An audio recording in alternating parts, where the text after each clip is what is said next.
인사하겠습니다. 안녕하십니까? 이 자리에 계신 분들은 하나님을 알고 믿는 분들로 믿어도 되죠. 하나님 알고 믿는 분들이 아마 예배에 참여하고 계시리라고 생각이 됩니다. 그런데 우리가 하나님을 안다라고 생각하지만 얼만큼 알고 있을까, 얼마만큼 알고 있을까를 생각해 보면 또 여러 가지 생각들이 드실 겁니다. 사실 피조물인 인간이 창조주이신 하나님을 안다는 일은 불가능에 가까운 일입니다. 그리고 여러분이 하나님 알고 있다면 여러분이 이미 기적을 체험하신 겁니다. 그런데 하나님께서 어떻게 우리가 하나님을 알게 하셨는가, 우리가 어떻게 하나님을 알게 됐는가라고 하는 것은 하나님께서 우리에게 자신을 계시하셨기 때문입니다. 그래서 우리가 하나님을 알 수 있는 것입니다. 하나님의 계시라고 한다면 1차적으로는 하나님의 창조물, 우주 만물이라고 할 수가 있겠습니다. 그 다음으로는 기록된 계시인 바로 성경입니다. 그래서 우리는 이 창조물을 통해서 하나님이 얼마나 위대하신 분인가, 크신 분인가를 알게 되고 그분의 실존을 알게 됩니다. 그리고 성경을 통해서 그분의 속성에 대해서, 그분의 성품에 대해서 또 알게 되고, 또 하나님께서 우리 인간을 구원하기 위해서 어떤 계획을 갖고 계셨는가, 우리가 어떻게 구원받을 수 있는가에 대해서 또 성경을 통해서 자세히 알 수가 있습니다. 그런데 성경을 또 다른 말로 한다면 예수 그리스도에 관한 소식이라고 또 줄여서 말할 수가 있겠습니다.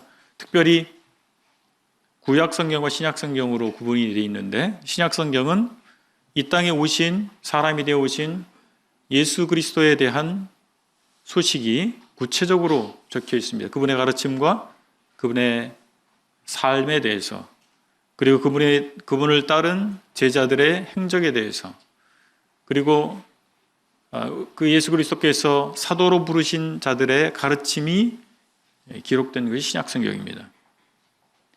그렇게 본다면 예수 그리스도께서는 하나님의 또 다른 계시다, 이렇게 말할 수가 있겠습니다.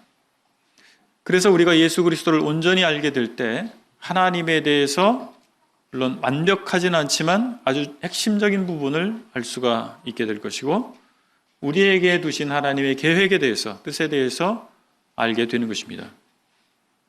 그렇다면 예수님께서 보여주신 하나님은 어떤 분이신가? 요한일서 강의 마지막 시간으로 요한일서 5장 20절로 21절의 말씀을 통해서 예수님이 보여주신 하나님을 살펴보길 원합니다. 저와 함께 요한일서 5장 20절과 21절을 보시겠습니다. 제가 읽겠습니다. 또 아는 것은 하나님의 아들이 이르러 우리에게 지각을 주사 우리로 참된 자를 알게 하신 것과, 또한 우리가 참된 자 곧 그의 아들 예수 그리스도 안에 있는 것이니 그는 참 하나님이시요 영생이시라. 자녀들아, 너희 자신을 지켜 우상에게서 멀리하라. 먼저 우리가 살펴보기를 원하는 것은 예수는 하나님을 보이기 위해 오신 하나님이시다라고 하는 것입니다. 성육신이라고 우리가 말을 하지 않습니까? 이게 굉장히 어려운 용어인데 우리가 교회생활을 하다 보면 자연스럽게 쓰고 있습니다. 성육신, 하나님이 육체가 되셨다, 이렇게 풀어서 말할 수가 있는데, 성육신의 목적은 바로 하나님을 알려주시기 위함입니다. 여기 지각을 주사, 20절에 보니까 지각을 주사라고 표현이 되어 있는데, 하나님이 어떤 분이신가는 여러 가지 방법을 통해서 하나님이 아까 말씀드린 것처럼 이 천하 만물을 통해서 성경을 통해 계시하셨지만, 우리가 성경을 읽고 묵상하는 가운데서 하나님을 발견할 수도 있지만 굉장히 관념화될 수 있습니다. 그런데 하나님이 실제 사람이 되셔서 이 땅에 오시고 사람들 속에서 생활하시고 가르치시고 어떤 이적을 보셨단 말이에요. 그래서 매우 실제적인 모습으로 하나님을 알 수 있게 하신 것입니다. 요한복음 1장 18절에서 사도 요한은 이렇게 말하고 있습니다. 본래 하나님을 본 사람이 없으되 아버지 품속에 있는 독생하신 하나님이 나타내셨느니라. 모세가 하나님을 대면한 사람이라고 알려져 있지만 사실 하나님의 본체를 본 것은 아닙니다. 하나님께서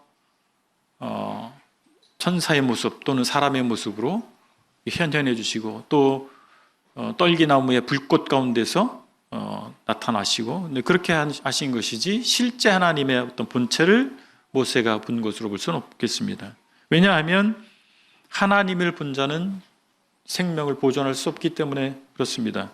출애굽기 33장 20절에서 이렇게 말씀하고 있는데요. 또 이르시되 내가 내 얼굴을 보지 못하리니 나를 보고 살 자가 없음이니라.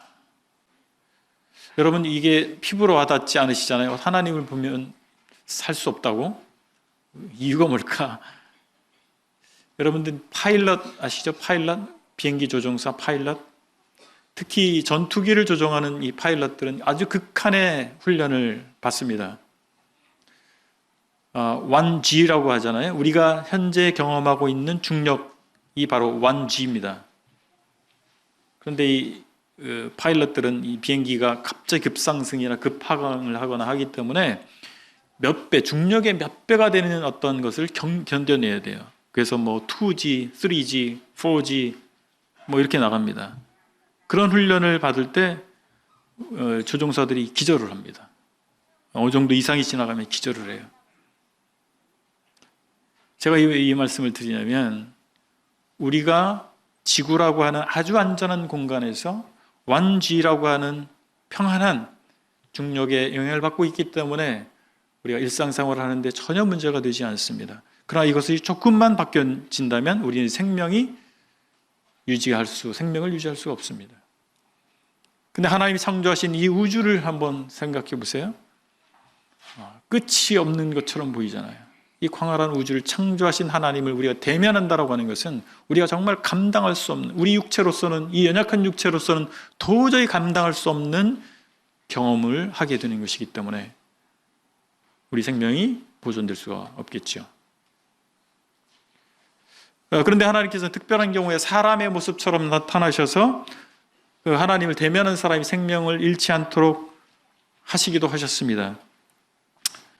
창세기 32장에 보면 그러므로 야곱이 그곳 이름을 브니엘이라 하였으니 그가 이르기를 내가 하나님과 대면하여 보았으나 내 생명이 보존되었다 함이더라. 우리가 잘 알고 있는 야곱이 하나님과 씨름을 하는 경험을 했지 않습니까? 그런데 하나님을 만났지만 죽지 않았어요. 특별한 방식으로 하나님께서 야곱을 만나 주셨기 때문에 그런 일이 가능했던 것을 봅니다. 그런데 이제 사람이 되어오신 예수님을 만난 사람들이 죽음을 경험하거나 그런 압도되는 어떤 능력을 경험하거나 그렇지 않았습니다. 아주 평범한 사람, 도저히 그분이 하나님이라고 생각할 수 없을 만큼 아주 평범한 사람으로서 이 땅 가운데 예수님은 거하셨던 것입니다. 그래서 죽음의 두려움 없이 하나님을 볼 수 있는 기회를 하나님께서 바로 예수 그리스도의 성육신을 통해서 온 세상의 사람들이 체험할 수 있도록, 특별히 팔레스타인에 있었던 그 유대인들이 경험할 수 있도록 하셨다라고 하는 것입니다. 이것이 바로 성탄, 크리스마스의 본질입니다. 하나님을 보이신 거예요. 하나님을 경험할 수 있게 하신 것입니다. 죽음의 두려움 없이. 저와 여러분들은 어떻게 하나님을 경험하고 계십니까? 어떻게 하나님 앞에 나아가고 계십니까? 우리가 바로 이 땅에 오셨던 예수 그리스도를 힘입어서 하나님 앞에 나아갈 수 있게 되신 거예요. 죽음의 두려움 없이 여러분은 하나님 앞에 나와서 예배하고 있지 않습니까? 여기 아까 읽은 말씀에서 나타내셨다. 요한복음 1장 18절에서 독생하신 하나님이 나타내셨느니라. 이 말을 다르게 번역한다면 상세히 설명하셨다. 그분의 언행을 통해서 바로 하나님 어떤 분이신가를 상세히 설명해 주신 것입니다. 그래서 예수 그리스도를 통해서 하나님을 온전히 죽음의 두려움 없이 온전히 알 수 있게 하신 것입니다. 뿐만 아니라 우리는 예수님을 통해서 하나님 앞에 나아갈 수가 있습니다. 예수님은 피조물 중에 뛰어난 어떤 분이 아니고 창조주 하나님이십니다. 사도 요한은 자신의 복음서를 통해서 예수님은 곧 로고스로 계셨던 하나님이시다. 그분은 창조주시다. 그런데 육체를 가지셨다. 라고 하는 사실을 요한복음 1장에서 분명하게 말해주고 있습니다. 그분은 어떤 지금 존재하고 있는 어떤 사람을 재림 예수다라고 주장하는 사람들의 또 말이 있는데 그렇지 않습니다. 예수님이 그런 모습으로 오신다고 말씀하지 않으셨습니다. 예수님께서 이 땅에 처음 오실 때 구약의 예언이 있었습니다. 그런데 그때 당시에 율법 교사들도 성경 교사들도 그것을 명확하게 이해하지 못했기 때문에 처음 오신 예수님을 예수님으로 알아보지 못했습니다. 재림에 대한 예언도 분명히 성경에 기록되어 있음에도 불구하고 오늘날 많은 사람들이 기독교라고 하는 이름 하에 많은 사람들이 실존 인물, 현재 존재하고 있는 어떤 인물을 재림 예수인 것처럼 착각하고 있습니다. 또는 다른 예수, 성경에서 말하는 예수가 아닌 다른 예수를 믿고 전하는 이런 사람들도 있습니다. 바울은 고린도 후서에서 고린도에 있는 성도들 중에 적잖은 사람들이 사도들이 전파하지 아니하 바울을 비롯한 사도들이 전파하지 않은 다른 예수를 전파하는 사람들에 대해서 그들의 주장을 받아들이고 있는 안타까운 현실을 이야기해 주었습니다. 그렇다면 우리는 예수님께서 우리에게 보여주신 하나님, 그리고 예수님께서 이 땅에 오셔서 우리가 하나님 앞에 나가게 된 이 사실에 대해서 우리가 어떻게 이해하는 것이 맞겠습니까? 요한복음 14장 6절에서 사도 요한은 이렇게 말하고 있습니다.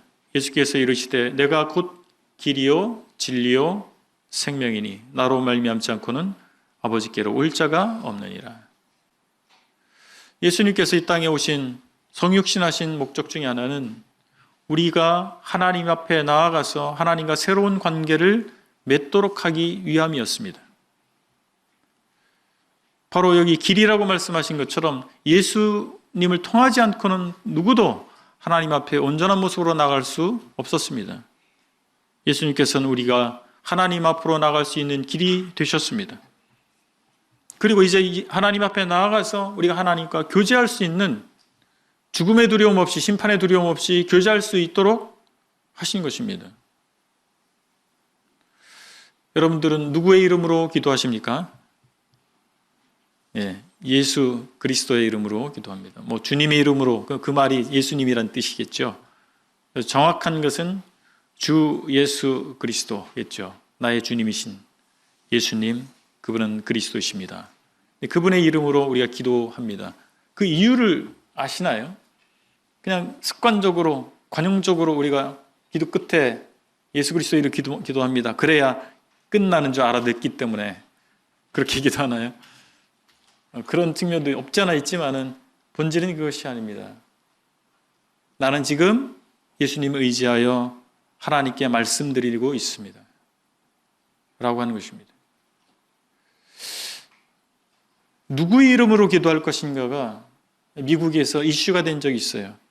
여러분, 미국 하면 어떤 나라로 생각하세요? 매우 기독교적인 나라입니다. 청교도가 세웠다고 하지만 제가 역사를 공부해 보니까 청교도가 세운 나라는 아니더라고요. 어쨌든 청교도들이 건너왔고 한 시대가 됐던 것은 분명합니다. 그런데 미국의 대각성 운동이 1차, 2차 두 차례에 걸쳐서 일어나면서 미국이 오늘날과 같은 매우 기독교적인 나라가 됐습니다. 그러면서 미국의 국공립학교에서는 기도하는 시간이 있었습니다. 기독교적인 나라였기 때문에. 그런데 많은 이민자들이 생겼고 그 이후에 더 많은 이민자들이 생기면서 예수 그리스도를 믿지 않는 사람들이 많아졌어요. 그러면서 그들이 이 이슈를 제기했습니다. 그래, 기도하는 거 동의한다. 그런데 누구 이름으로 기도할 거냐? 예수의 이름으로 기도하는 걸 반대하는 사람들이 생겼던 것입니다. 그래서 우리가 예수 그리스도의 이름으로 기도한다라고 하는 것은 아주 특별하고도 소중한 것입니다. 우리가 너무나 자연스럽게 관용적으로 행하고 있기 때문에 그 의미에 대해서 놓칠 수가 있습니다. 그러나 우리는 예수의 힘을 빌어서 예수를 통해서 하나님 앞에 나아갈 수 있는 자들인 것을 우리가 기도할 때마다 고백하는 것입니다. 그리고 나는 이제 예수님을 통해서 하나님 앞에 나가서 하나님과 교제할 수 있습니다라고 하는 것을 인정하는 것입니다. 여러분은 하나님과 교제하고 계십니까? 그냥 관용적으로 그렇게 기도하는 것이 아니라 실제적으로 하나님 앞에 나아갈 수 있고 하나님과 교제가 이루어야 되지 않겠습니까? 당시의 영지주의자들은 그리스도의 성육신을 부인했습니다. 그래서 결국엔 이것은 왜 문제가 되냐면 하나님께서 예수 그리스도를 통해서 인류를 구원하시고자 하는 그 목적 자체에 대해서 부정하는 결과가 되기 때문에 이것은 중요합니다. 성육신을 부정하면 예수님께서 이 땅에 오신 목적 자체가 부정됩니다. 이 땅에 오신 목적이 무엇입니까? 하나님을 보이시고 뿐만 아니라 우리 죄를 사하시는 것입니다. 예수님께서 사람이 아니시라면 죽으실 수가 없잖아요. 우리 죄를 위해서 대신 죽으실 수가 없기 때문에 하나님의 목적인 구속사역이 이루어질 수가 없는 것입니다. 성육신을 부정하면 예수께서 생명의 길을 여신 것을 부정하는 것이 됩니다. 그래서 그들은 하나님께 나아갈 수가 없고 하나님께서 예비하신 천국에 이를 수가 없습니다. 그래서 이단입니다. 끝이 다른 거예요. 종말이 다른 것입니다. 천국에 이를 수 없는 가르침이에요. 그래서 다른 예수에 대해서 믿는 그리스도인이라 할지라도 그렇게 중요하게 생각하지 않는 분들이 있어요. 성경에서 말하는 예수님이 누구신가? 성경에서 나타난 하나님이 어떤 분이신가에 대해서 너무 쉽게 생각하는 경향이 있습니다. 성경에 나타난 예수님은 어떤 분이십니까? 창조주 하나님이십니다. 구약의 여호와로 나타난 하나님, 그분이 예수님이세요. 여호와가 따로 있고 예수님이 따로 있는 것이 아니고 구약의 여호와께서 사람이 되어 오신 것입니다. 이것을 이해하기 위해서 필요한 것이 삼위일체의 가르침입니다. 성부와 성자와 성령은 다 하나님이십니다. 세 인격으로 나타나시지만 한 분이십니다. 우리 인간 이성으로 이해할 수 없는 영역인데 그러나 하나님께서 우리 인간에게 역사하시는 특별히 이 구원의 사역에 대해서 구속의 사역에 대해서 삼위일체의 개념은 매우 중요한 존재인 것입니다. 그것은 바로 하나님을 바로 아는 것이고 또 예수 그리스도를 바로 아는 것이기 때문에 예수님께서 이 땅에 오셔서 우리의 죄를 사하시는 그 일을 하셨다는 사실과 연결되어 있기 때문에 매우 중요한 가르침인 것이죠. 이제 예수님을 통해서 그분과 하나님과 새로운 관계를 맺으신 분들이 바로 그리스도인입니다. 하나님의 자녀들입니다. 여러분은 어떻게 그리스도인이 되셨습니까? 어떻게 하나님의 자녀가 되셨습니까? 바로 예수 그리스도로 인하여 그분을 통하여 하나님과의 만남을 통해서 하나님의 자녀가 된 것입니다. 새로운 관계가 설정된 것입니다. 그렇다면 여러분은 그 교제 관계를 유지하고 계신가요? 이 새로운 관계가 설정됐잖아요. 그럼 여러분의 삶 가운데, 일상의 삶 가운데에서 하나님과의 교제가 이루어지고 계십니까? 저는 복음을 전해서 그분이 예수님 믿는다고 한 후에 계속 말씀을 읽으라고 권합니다. 그리고 그 후에 만남을 통해서 그 하나님의 말씀을 통해서 하나님께서 주시는 말씀이 깨달아졌습니까? 아니면 하나님께서 무엇을 뜻하는지 알게 됐습니까?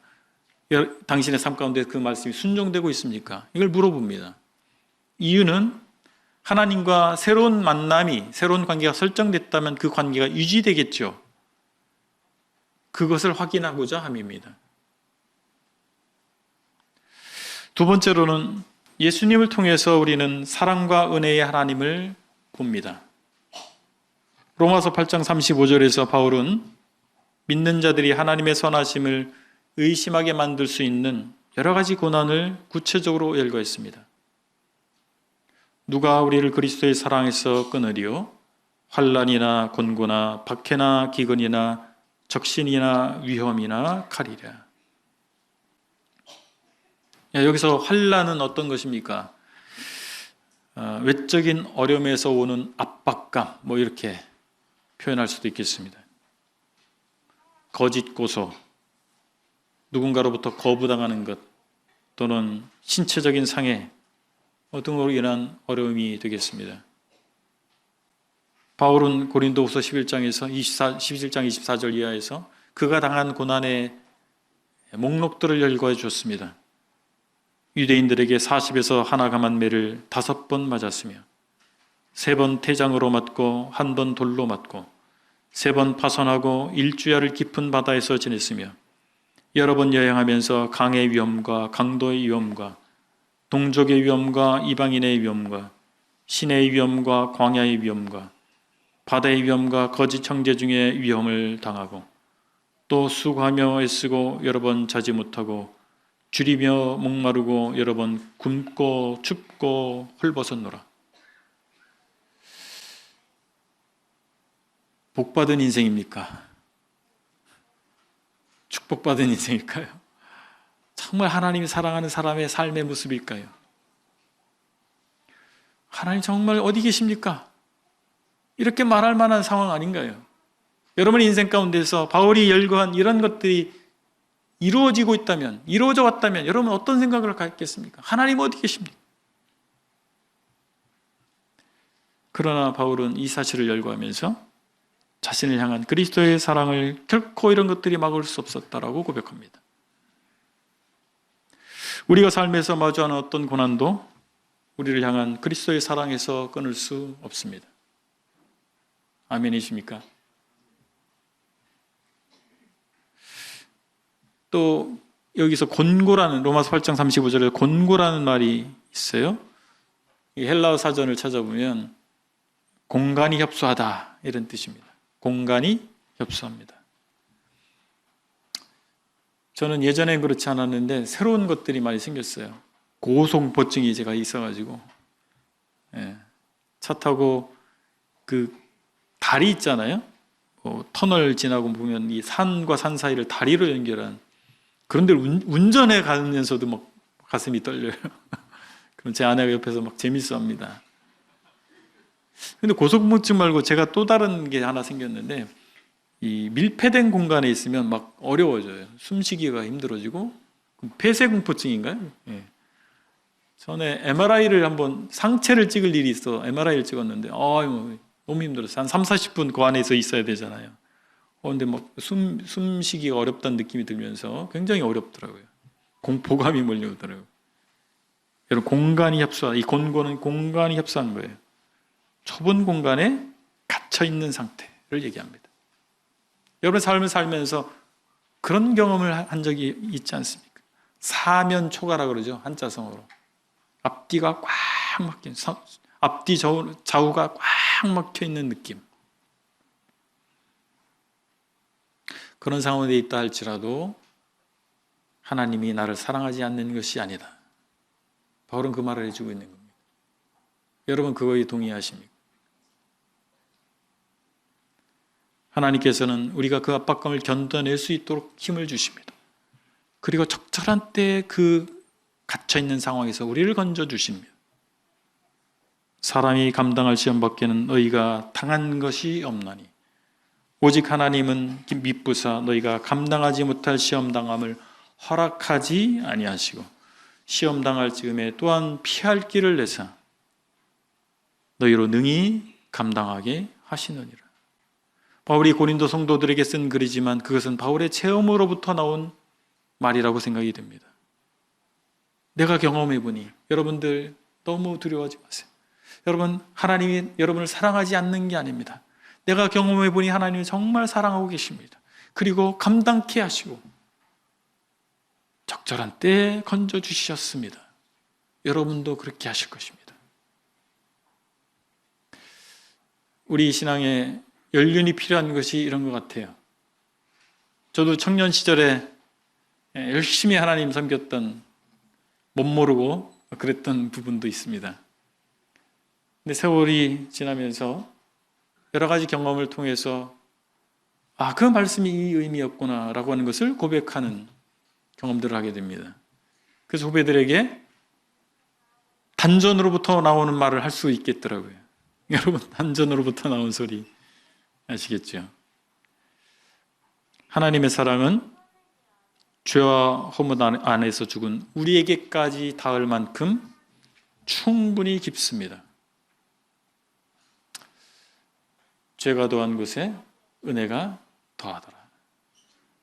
우리 내면을 깊은 곳을 알게 되면서 우리 삶의 여정에서 깊은 터널을 통과하게 되면서 하나님께서 얼마나 우리를 사랑하십니까?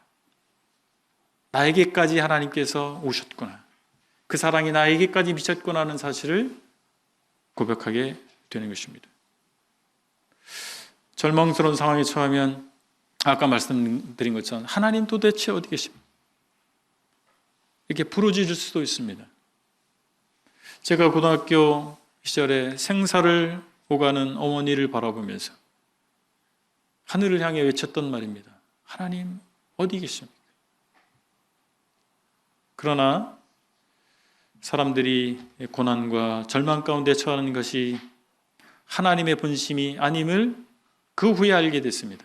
그때는 몰랐어요. 근데 그 후에 하나님 만나고 내가 성경을 공부해 가면서 신앙생활을 하면서 알게 됐습니다. 예레미야 32장 33절에 이렇게 말하고 있습니다.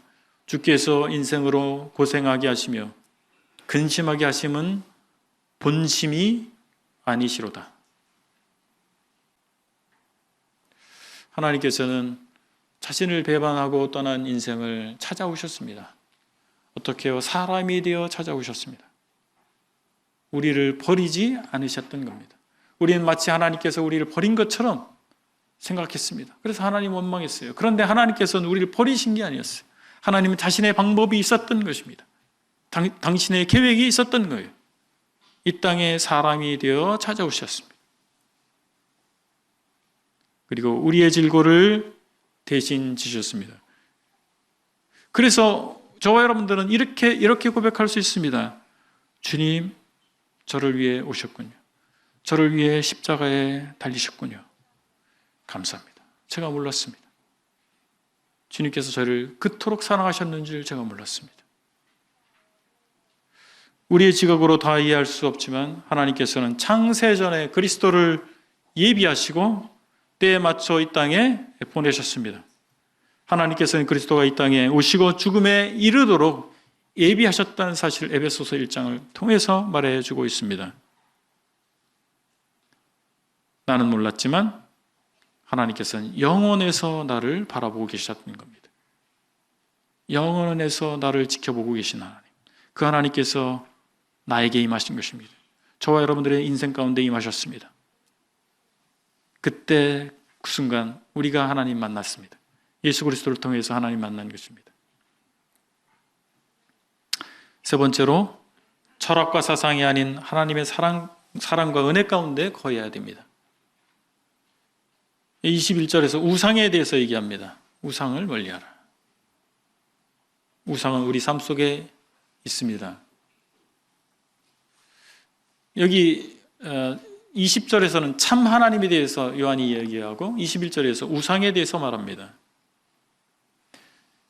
거짓 선생들, 영지주의자라고 하는 이 거짓 선생들은 철학을 강조했습니다. 그들은 철학자들이었습니다. 철학이 하나님의 계시보다 우월하다고 주장했습니다.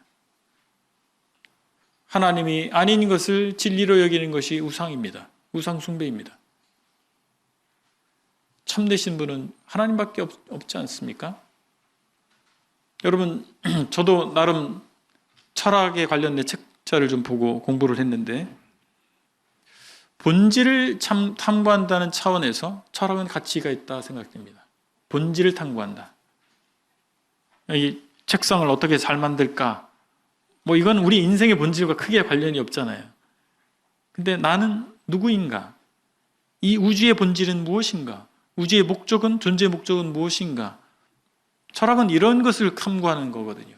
그래서 진리에 이르게 되는데 도움을 줍니다. 철학적 사고는 도움을 줍니다. 그것은 사실입니다. 그러나 철학 그 자체가 진리라고 말할 수 없습니다. 여러 철학 사조들이 역사 가운데 있어 왔습니다. 지금도 새로운 철학들이 나타나고 있습니다. 그러나 그것은 진리에 대한 탐구지 그 자체가 결론이라고 말할 수가 없습니다. 근데 사람들은 철학자들이 나름대로 이럴 것이다라고 내린 결론을 진리로 받아들이고 있습니다. 그런데 그렇지 않잖아요. 자신들이 탐구하던 나름대로의 결론이잖아요. 그렇다면 철학이 하나만 존재해야 되잖아요. 그것이 진리라면. 수많은 철학적 사조들이 있고 주장들이 존재하고 있는 것입니다. 어떤 사람들은 평생 진리를 찾아 헤맵니다. 그런 사람들 보셨어요? 도인 같은 사람들. 그래서 제가 대학 시절에 그런 사람을 만났어요. 제가 아르바이트로 건설 현장에서 일을 했는데 거기서 만난 선배예요. 저희 학교 선배는 아니고 다른 학교 다니는데 이 한번 참 기인이었습니다. 비 오는 날 옛날에 그 비닐우산 아세요?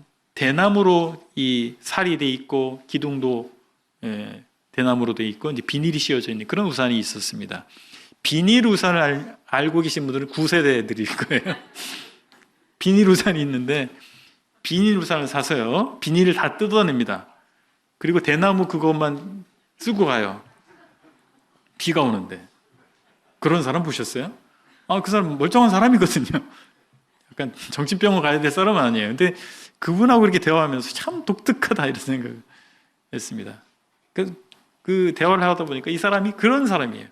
본질을 탐구하는 사람이었습니다. 근데 그런 사람들 종종 봅니다. 근데 평생을 진리를 찾아 이렇게 헤맵니다. 근데 못 만나더라고요. 진리를 발견하지 못하더란 말이죠. 어떤 사람들은 그런 얘기합니다. 죽음에 대해서 우리는 원자로 구성되어 있고 우리가 죽으면 그냥 원자로 돌아가는 것뿐이다. 죽음을 너무 심각하게 생각하지 마라. 그냥 우리는 우주 속에 원자로 계속 존재하는 것이다. 이렇게 이야기하는 사람이 있더라고요. 그런데요, 우리가 살아있을 때와 죽어있을 때 원자 단위에서는 아무런 변화가 일어나지 않습니다. 그 생명이 있다라고 하는 것은 매우 신비로운 일이에요. 그래서 물리학이나 화학이나 생물학으로 설명할 수 없는 영역이라고 하는 것입니다. 어떻게 다 설명합니까? 이 자리에 의사 선생님들도 계신데 그럼 설명할 수 있습니까? 생명의 있고 없고에 대해서 어떻게 말하겠습니까? 그럼 우리가 그냥 단순히 원자라면 우리가 감정을 느끼고 많은 상념들이 일초에도 수십 가지 상념이 지나가는 그리고 많은 철학적 생각을 하고 있는 우리의 존재는 무엇으로 설명할 수 있겠습니까? 여러분, 우리가 생명이 있다라고 하는 것은 어떤 물리학자가 얘기하더라고요. 우리가 생명이 있다라고 하는 것은 특이한 것이라고 해요. 우리가 바라보고 있는 모든 것은 생명이 없어요. 그렇잖아요? 테이블, 마이크, 옷 대부분이 생명이 없어요. 그런데 생명이 있다라고 하는 것은 그리고 생명이 유지된다라고 하는 것은 매우 특별한 것입니다. 어떻게 설명하겠습니까? 하나님이 계셔야만 돼요. 생명의 근원이신 하나님이 계셔야 됩니다. 그래야 설명이 됩니다. 철학으로, 과학으로 다 설명할 수 없습니다. 하나님이 계셔야만 설명이 됩니다. 여러분, 세 가지 우상이 있어요. 우리가 멀리해야 될 우상. 첫 번째, 성공주의. 둘째, 물질주의. 세 번째, 쾌락주의입니다. 사람들은 세상에서 잘 되길 바랍니다. 성공하길 바랍니다. 그렇죠? 많은 그리스도인 중에서도 성공하길 바라는 사람들 많습니다. 그런데 우리는 하나님께서 우리에게 각자에게 주신 삶의 책임을 다한다는 차원에서 열심히 살아야 돼요. 그렇죠? 나에게 주어진 책임입니다. 나에게 주어진 삶은 나에게 주어진 책임이에요. 그래서 열심히 살아야 됩니다. 그러나 그것이 이른바 성공하기 위해서가 되어서는 안 될 것입니다.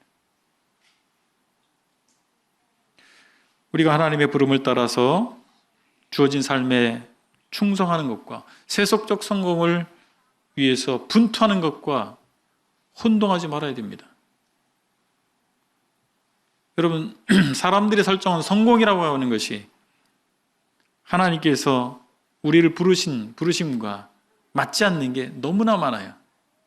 그렇지 않던가요?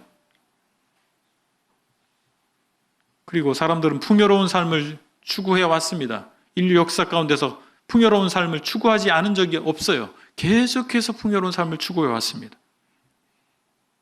결코 새로운 것이 아니죠. 그런데 오늘날 들어서 더 가속화됐고 더 강화가 됐습니다.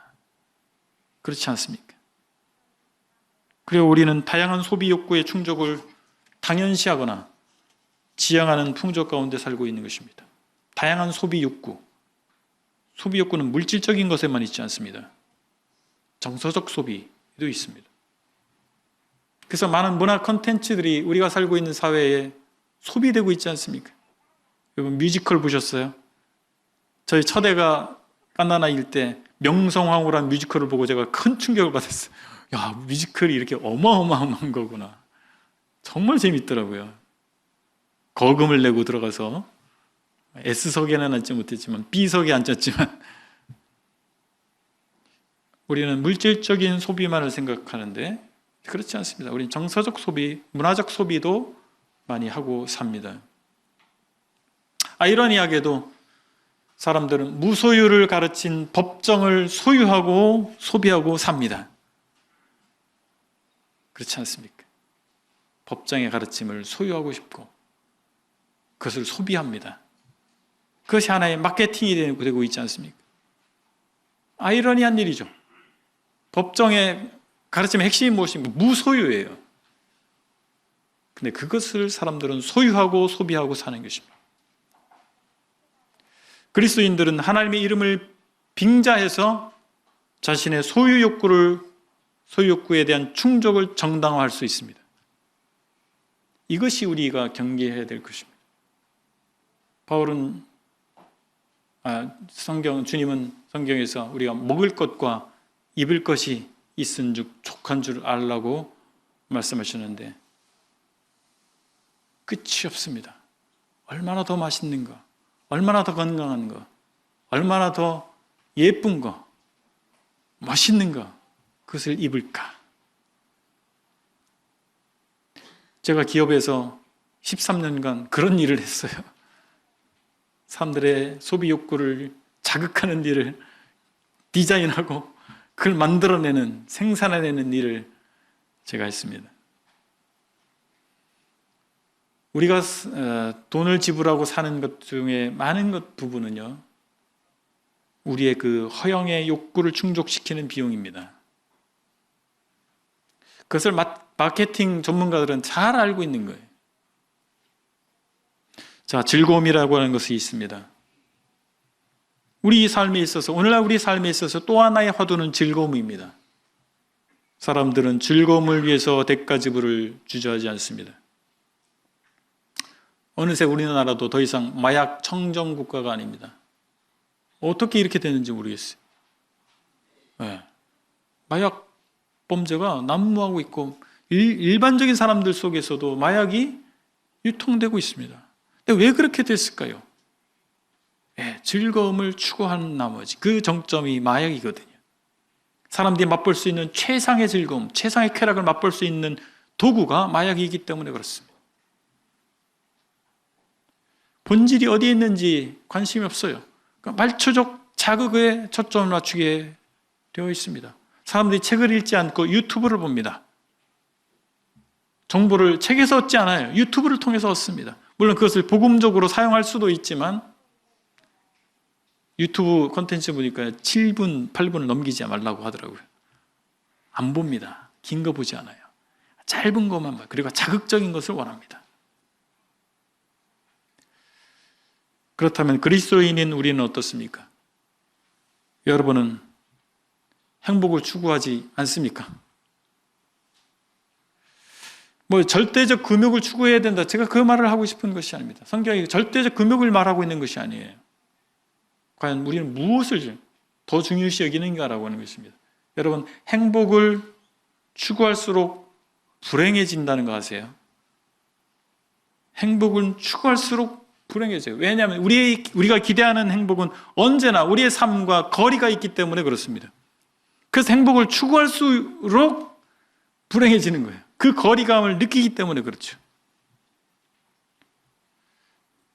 그래서 우리가 추구할 것은 하나님께서 우리에게 알려주신 삶의 본질입니다. 우리의 존재의 본질입니다. 그것을 알고 그것을 추구하면 우리는 하나님이 주시는 기쁨을 맛보게 될 것입니다. 곧 행복을 경험하게 될 것입니다. 하나님은 살아계시고 우리를 은혜 가운데 품고 사랑하십니다. 시편 23편 우리가 잘 아는 말씀인데 4절에서 내가 사망의 음침한 골짜기로 다닐지라도 해를 두려워하지 않을 것은 주께서 나와 함께 하심이라. 주의 지팡이와 막대기가 나를 안위하시나이다.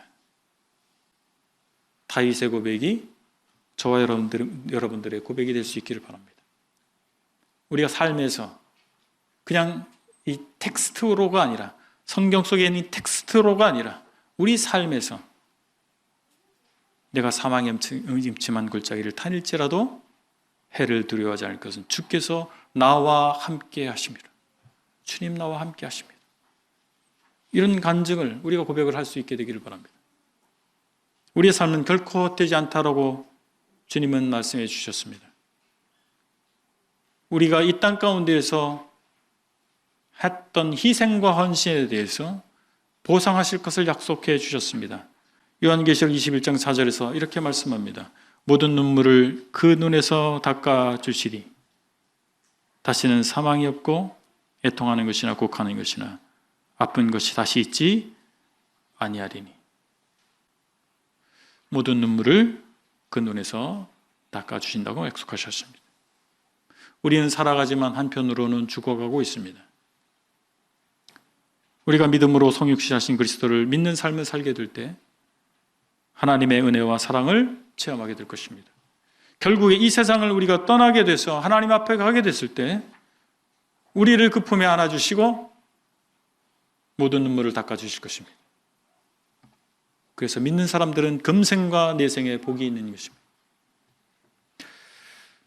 요한일서를 오늘까지 우리가 함께 살펴봤는데 사도 요한은 믿는 자들이 사도들에 의해서 전해진 것에 대해서 확신을 갖기를 소망했습니다. 그리고 그 외의 것들에 대해서 받아들이지 말라고 권고하고 있습니다. 이 요한일서의 목적은 그리스도인들이 하나님의 자녀임을 확실히 알게 하기 위해서, 그들이 하나님의 자녀가 됐다는 사실을 알게 하기 위해서 기록한 것입니다. 그들에게 주는 확신은 세 가지로 요약할 수 있습니다. 첫 번째는 도덕적 확신입니다.